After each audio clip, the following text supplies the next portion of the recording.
So in today's video, we're going to talk about analysis paralysis in real estate. Because we all know the feeling of spending way too much time watching YouTube videos, far too long analyzing properties, and just all the time scrolling on Zillow while you're sitting on the toilet, imagining all the offers you're going to make, but not making any of them. So the common advice is to just take action, just do it. But the reality is, this is probably bad or at least not helpful advice, because there's a reason why you're not acting. And that reason is fear. And until you deal with the fear, no amount of just act is going to change anything.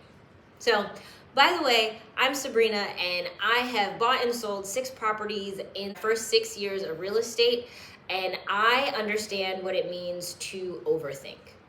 But I also understand what it means to move forward, because I am failing forward in real estate to build a more durable life. And in this video, we're going to cover 3 factors that really helped me to get the ball rolling.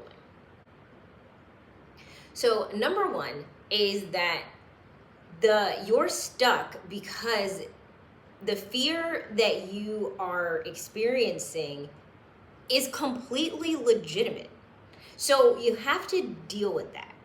So instead of beating yourself up for just not acting,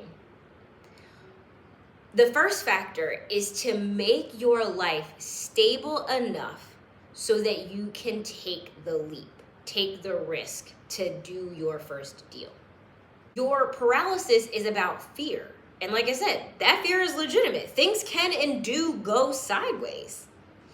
And so lots of people do make money in real estate, but hear me when I tell you, lots of people lose money as well. And so the way that I guess an example from my life. So I was a college professor, and I was able to get what's called an in-residence position, which meant that my compensation for being the advisor for a specialty honors college on honor students on campus, my compensation was in housing because I had to live on campus to fulfill the obligations.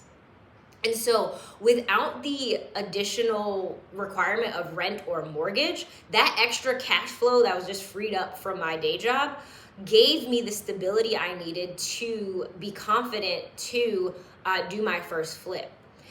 But let me be very clear, it did not go smoothly. If you're interested in how that went, I have a video on my first 6 years in real estate that you can watch. But yeah, I got an expensive coach and I started this, and it didn't go well. Now, you might be saying to yourself, oh, that sounds so nice, Sabrina. How fabulous for you that you had your housing completely covered. All of us do not have that luxury. I hear you. But the takeaway from this is, what is it that you need to feel stable enough to make the leap? So maybe that's a big savings buffer. Maybe that's an additional income stream.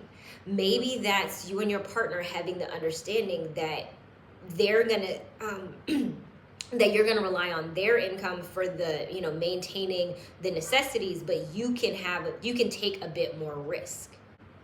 Or teaming up with someone who is more experienced. And so maybe you split the profits, but you're able to reduce that risk by leveraging their experience for your first deals. And I really think this is why so many of us start with house hacking. Because it reduces that risk. You've got a lower down payment. You're living in the property as you're learning things like how to be a landlord and doing some basic repairs. And so all of that really does help to kind of limit the downside. And I think that's really important. You've got to figure out how can you set yourself up to limit that downside. So here's the action point. Get crystal clear on your risk reduction criteria. Once you've defined that, you should feel safe enough to make the leap and to take that first risk. So let's say that you've reduced your risk. You saved the money, you've figured out the plan, you've done the things. And then all of the what ifs start flooding in. And so here's the way to calm them down. A huge part of that overthinking is really all of these what if situations. And here's the truth. Some of them will happen. So play them out. This is direct out of, I think, Stoic philosophy, this idea of negative visualization. All of those what ifs, I don't know, how would I do? Play them out. What is it that you would do if that thing happened? So for me, my first house was a house hack. But I lived close to family, and my uncle has worked as a handyman for years. And so he even walked the property with the inspector, helped fix some big ticket items right after I closed. And so all of that what ifs was like, oh my God, like, what would I do if, a tenant moved in and something happened with the toilet or with the sink or a piece of siding fell off? I already knew what my plan B was. I had someone who was local, who was knowledgeable, and who loves me, who would help me out. And so really thinking through, just instead of staying stuck in what if, take the next step to saying, and I would do this in response.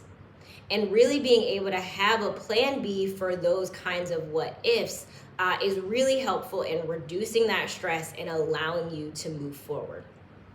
So I'll give you an interesting example. While I was in New England, I took a couple of dance classes, and one of my dance instructors, I didn't know this, but had a furnished rental. And she blasted it out to her clients. And so for her, when the rental wasn't getting booked as quickly as she would have liked, she leveraged her other business and her clients and let me know about it because it wasn't that far from campus.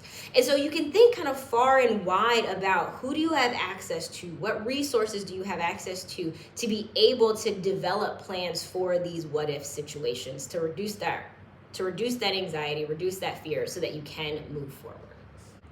So factor number 3, and this one is more of a hard truth than anything. If you have figured out your risk reduction criteria, you've done the thing, you've got your safety net, you've figured that out, you've thought through all of those negative thoughts that are going through your head in what if situations, and if you are still unable to move forward and make progress, it is time to ask yourself, do I really want to do real estate? And this is something only you can answer. Because listen, real estate is not for everyone. You might want to leave your job. You might want more flexibility. You might want financial freedom, but you might not want to do real estate. You might not be interested in the permit office and tenants and toilets and rental systems and contractors. And that is completely okay. The internet has this really weird way of making us think that we want things that we might not want. And so if your analysis paralysis is really a voice inside of you saying that this isn't for me, then that clarity is amazing. And you should lean into it and listen to it.